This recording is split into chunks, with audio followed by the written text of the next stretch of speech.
So we need to talk about JJK, about Joey, about the fact that apparently having opinions on anime in 2025 is like playing Russian roulette with the internet's feelings. You might or might not have heard about this, but you see, our dear animeman has been out here throwing shade at one of the most beloved shonen of the past few years. So good. I thought it was like just okay. I don't know. Oh my, here it is with Joey. I don't know. Joey's like, I don't know, she's a little I too thought- popular. No, it's like I thought it had everything that I thought I was going to like, but then the end result was just kind of like What? underwhelming.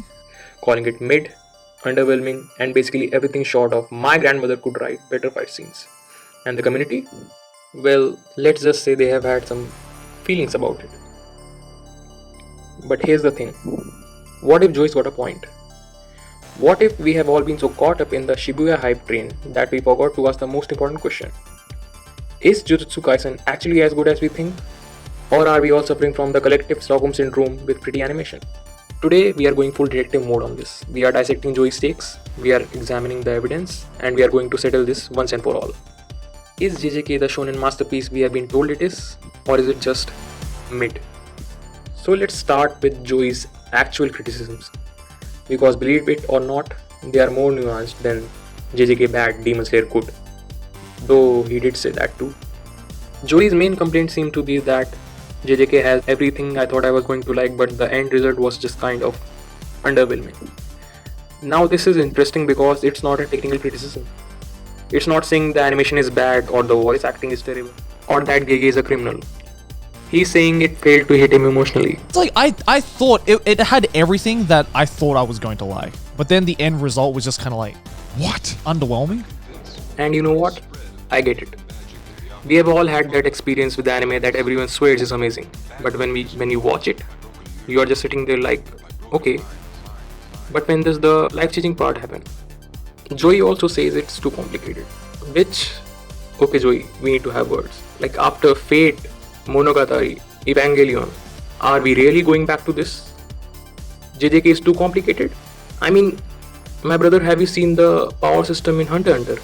We all know that Joey for a long time has been labeled as contrarian for all such takes. And if we really take a look at it, there is a pattern. The Wind Rises. Yeah. And I can tell you that is the most mid Ghibli movie I've ever watched. And shocker, I haven't actually seen it yet. He seems to have some kind of a mainstream allergy. And to tell the truth, I might also have that allergy.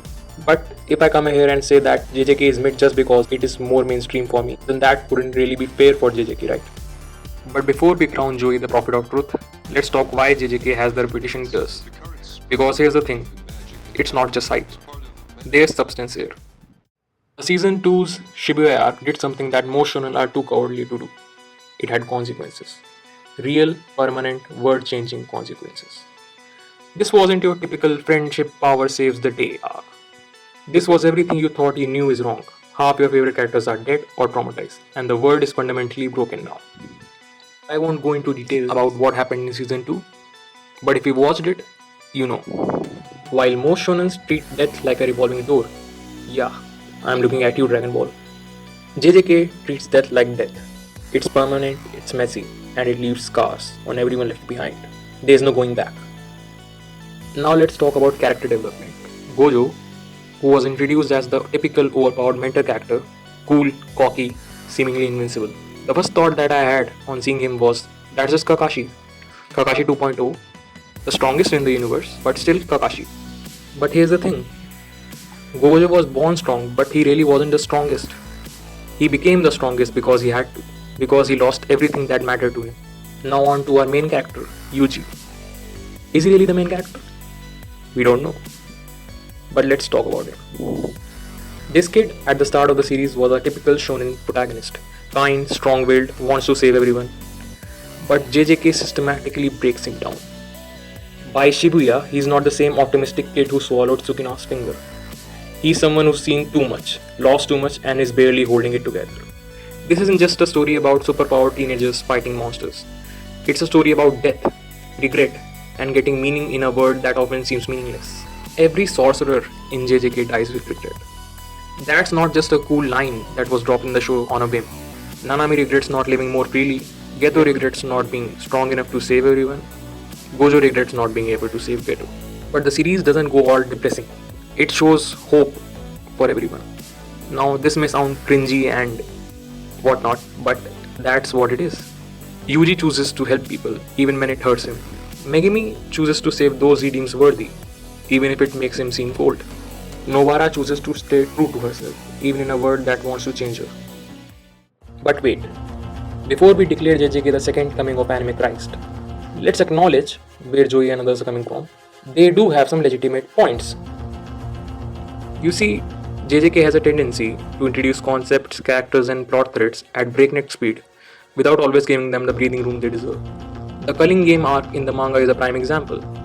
We are juggling with dozens of characters, complex rules, and multiple plot lines simultaneously. It can feel overwhelming, and not always in a good way. While JJK deserves credit for having consequences, it sometimes kills characters before we have even had time to really care about them. Junpei's death was shocking and thematically relevant, but imagine how much more impactful it would have been if we had spent more time with him. Now this might seem exactly the opposite of what I praised just now, but it's still a negative point. Having consequences doesn't mean that just kill their character before we even have some connection with him. You see, the series sometimes prioritizes shock value over emotional investment. It's like watching Game of Thrones. Yes, anyone can die, but that only works if we cared about that person in the first place. Now Joey, I still think you are wrong about this, but JJK's power system can be genuinely confusing. Domain expansions, binding vows, reverse curse techniques, innate domains, it's a lot. And unlike something like Hunter x Hunter, which builds complexity gradually, JJK just dumps the information on you and expects you to keep up. So is Joey right? Is JJK mid? Here's the thing, Joey is not wrong to be underwhelmed if that's generally how he felt. Like that was exactly how I felt when I watched first season. You see, the fights were great, the animation was good, everything was good, but still, something was missing. I didn't feel the same connect I felt with Naruto and Bleach and any other shonen that I have watched. There was something missing. Though season 2 improved my opinion, but still I would say that I am still not very connected to the show. But to call it mid, that would be wrong. Just because I didn't connect with the show doesn't mean that it is mid. Now this isn't a Joey slander video. No. We can just take it as he just didn't connect with it, which is fine. His mid take is wrong, but it's fine. The real problem though is not Joey's opinion. It's how we handle differing opinions in the anime community.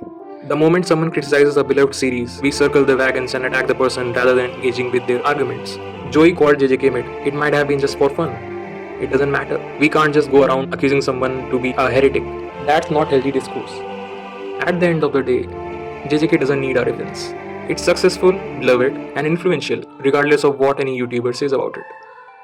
Are you YouTuber? I am. So is JJK mid? No. Is Joey wrong? Mostly. Does it matter? Only if we let it divide us. And if you still think that JJK is mid after all this, well, that's your opinion and you're entitled to it. Just don't expect me to agree with you. Now if you'll excuse me, I need to go rewatch Yuji beating the shit out of Maito. Bye bye.